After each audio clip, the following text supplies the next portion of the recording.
Hey guys, about 3 years ago, I filmed a video outlining how to make Robert Lang's scales for his koi fish, which is super ambitious project. I've never done it, I don't plan on doing it, but I just thought it would be helpful to make a tutorial.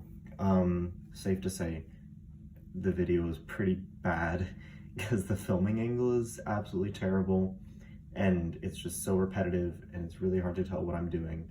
And the amount of comments and sort of like just criticism that I got in the video was astounding, and I've been postponing redoing the video for ages, so I thought I'd finally just sit down and do it. Sunday night, I got so much work to do, but I don't really want to do any of it, so I'm just kind of procrastinating. Anyways, in my college dorm room, Jerry rigged some filming contraption for this. Took my lamp, I took the Joker DVD, I taped it on there, and I put my phone on here. So I'm filming this all in one go because I don't really have that much time to edit. Let's see what I do anyways. But I'm just outlining how to do this. I'm gonna do very simple steps because I don't really want to I'm not gonna do a super repetitive video like I did last time where I folded like a massive grid or something. So what we're gonna do instead is do it on a lot smaller scale, and that means we're doing a 4x4 grid, so I can just show one or maybe two or just a very minimal amount of how the scales and transitions work. The last video was my most popular video. I hope it was helpful for some people, and I hope this is gonna clarify it and make it even just a little bit more helpful. So let's see. Okay. So, oh, also my voice was way lower or higher in that video because it was like 3 years ago. I'm in college now. But I don't know. Let's see how it goes. So what you want to do is, you're just folding a 4x4 grid, which is pretty self-explanatory. So just fold the 4x4 grid for now. And then I'll just go in with pen and mark up where to fold and how to do all the transitions and stuff. It's generally like extremely easy to do these scales. It gets harder when you do them on a smaller scale, and maybe at the end of the video I'll have some sheet that'll show like more scales like in an intricate pattern or something. But for now, this is, I don't know, it doesn't matter that much. So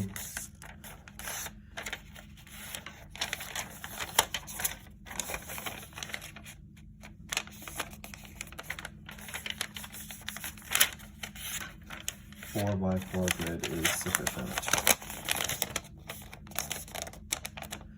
You know, I was thinking about doing some like origami ASMR. I've had no time in college to do any origami. Maybe I'll show something that I've been working on at the end. I'm making a butterfly, so see how that goes. But this is, I don't know, something simple. I have lots of time, but I just don't handle it well, and I don't know what to do with it. So anyways, here we go.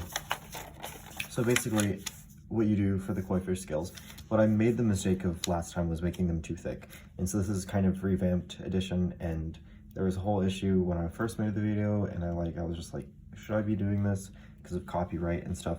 But I kind of decided it was okay because I'm not showing the model and there's no diagram of it, and it's kind of just interpretation, and it's only the scales. And I don't know, it's kind of like Tadashi Mori when he does the hard steps for a model. This is the hard steps of the koi fish. Just showing how to do the scales because it's confusing. And as long as you have the diagram for the koi fish, then you should be able to just graft this onto the paper and then fold the koi fish yourself. I'm not going to because that would take forever, and I don't really want to either. But here we go. So first thing, I'm gonna fold this line to this line like this.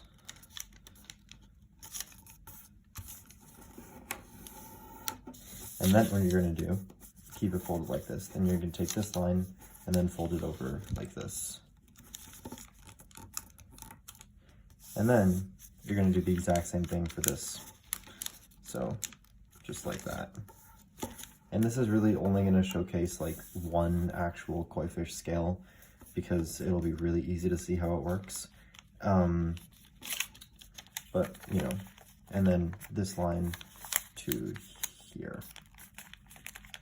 And what you want to do if you're doing a larger scale is obviously just make a lot of these, and I'll showcase that at the end, I guess.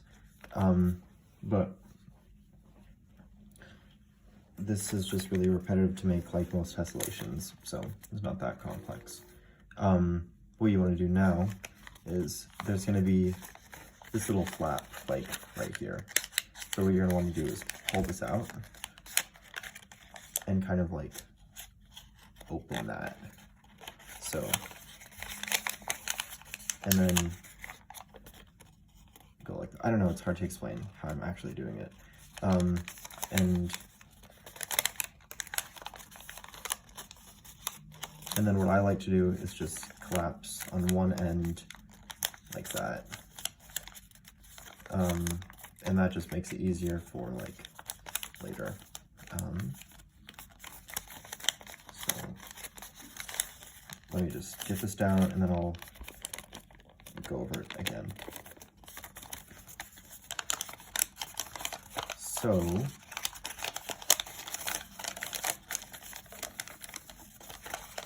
wait, am I doing this wrong?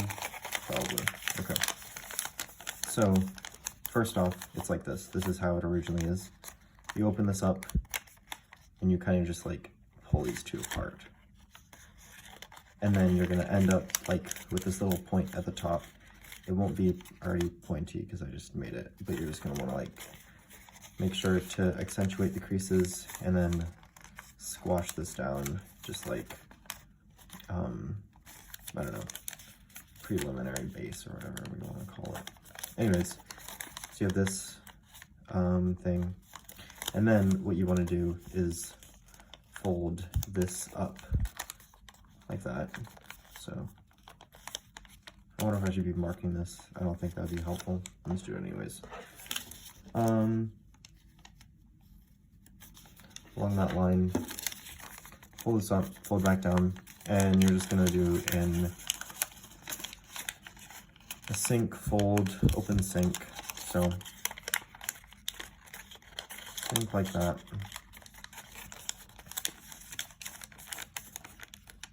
And then what you're gonna do, this is kind of confusing, but you're gonna invert this thing. So this is gonna be on the inside, and I'll do this step slowly, so hopefully you can read along. So it's like this. I'm gonna essentially just invert this crease. So this one would normally be a valley fold, but now you're gonna make it a mountain fold. And all the creases just get inverted for this. So then you end up with this, and this is just, you know, a lot more appealing. I don't know. Same thing with this other side. I'm not gonna mark it because I did it to the other one.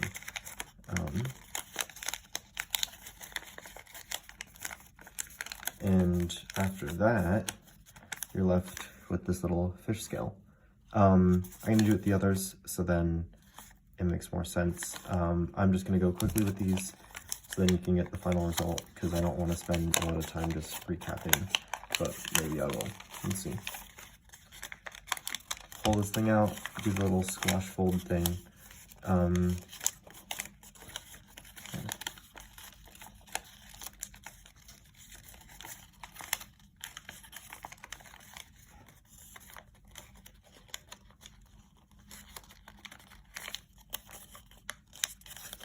Obviously, this isn't realistic because I'm just doing one or two little iterations of the fish scales.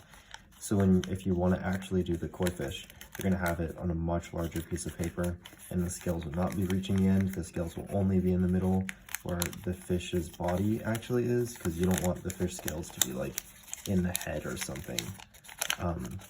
Anyways, so this is kind of unrealistic because I'm not really doing the whole thing, but you should get an idea just how to do the scales in general. There's that. Pretty simple. Same thing about inverting the creases here. I don't know how easy it is to see if my hands are getting in the way or something, so sorry about that.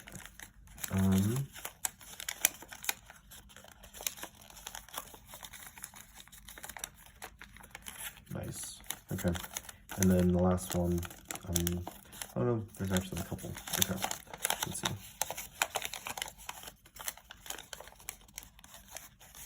Wait, I think I messed this up. Ignore that.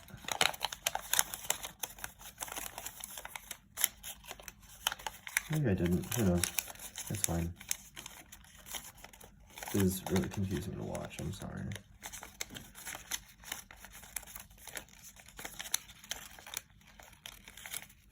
It's funny because I'm just like rambling at this point and I'm not really giving any clear directions like I feel like I should be for just an instructional tutorial-esque video.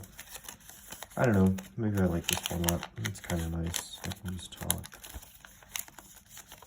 And I'm also not doing it very cleanly, as you can see, because I'm tired and don't want to go to bed.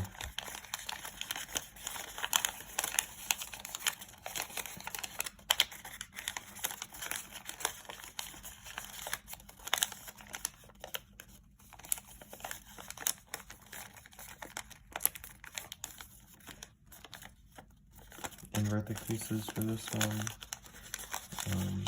Pretty easy stuff. There's the one. That did not turn out very well. Goodness. There's the other one.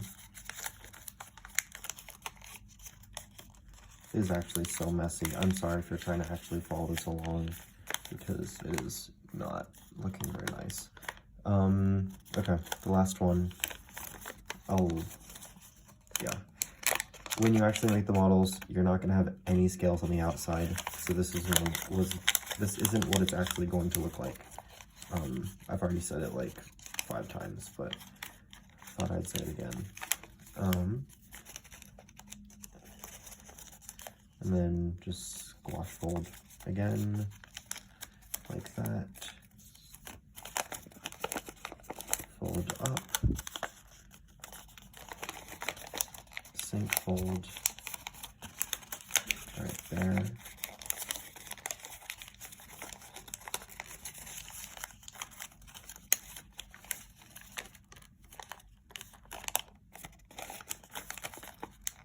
And then invert the creases.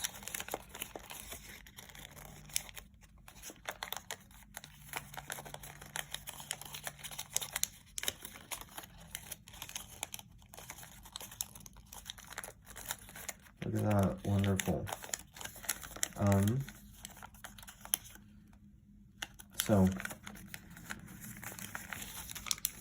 that's the finished fish scales. Maybe I'll put in a clip at the end of what a larger scale looks like, or just like a larger scale version of this. But this is nicer than the other one because you don't have to do like any adjustments to like change how the scales look, because they've already got like, you know, the patterning and everything, and it does look like fish scales. And then it's not very thick either. Like, you could definitely fold the model if you had this thickness for the paper, but if you were folding, probably want a thin piece of paper, obviously. Anyways, hope that was helpful. Hope that was more easy to watch than the last one, at least. I've been talking for too long, and I said I'd show the butterfly that I've been working on recently. I'm still pre-creasing it, but here is what it looks like at the moment. Kind of brutal. Would not really recommend. So having lots of fun with this one. Like, well, the lighting's terrible, but as you can see, really great stuff. Anyways, I guess I'll just, yeah, hopefully it was helpful. Maybe I'll be more consistent on videos, but I wanted to get this out of the way because the amount of criticism that I got in the last one, or the one I did 3 years ago. So, yeah, there you go. See you. Bye.